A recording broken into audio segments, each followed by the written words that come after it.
Well, I think I kind of know what the question is there, and then I'm gonna let Dr. Lozy, same thing, play by play. I'm gonna let you finish it up because you're the clinical person.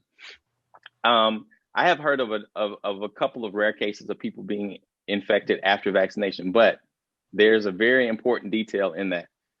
People who are getting vaccinated, once again, that's why I stressed earlier, if you are being vaccinated or if you've been vaccinated, you still need to take precaution and wear your mask, still socially distance, because what happens is you still need a time frame. There's a time frame. You can get vaccinated tomorrow and you can get COVID the day after, because what happens is your body needs 12 to 14 days at minimum to generate antibodies that are protective. And even if that is the case, that protection level is lower than it would be if you had your second dose. So in between shots and doses, you need to, at least 2 to 3 weeks after, you still need to take those precautions, and you need to do it even after. It's more of a social, kind of a social representation at that point. Wearing your mask is a good, you're setting a good model for other people to wear their mask. So don't just start taking your mask off because now you've been vaccinated. But you potentially could get infected if you've been vaccinated, if you have not yet gotten the correct antibody response that you need.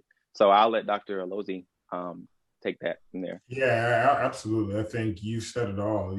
The key is if you've gotten it before, still get vaccinated. There's a chance that you could get vaccinated. More importantly, there's a chance that you could have carriage, right? The immune response driven by the vaccine seems to reduce transmission, right? And so I think that really becomes the key. I mean, we can have a conversation about in a resource poor area where you're trying to make a decision between, you have a community like some places in Florida, the villages in Florida, right? 40 to 50% of their population above the age of 65.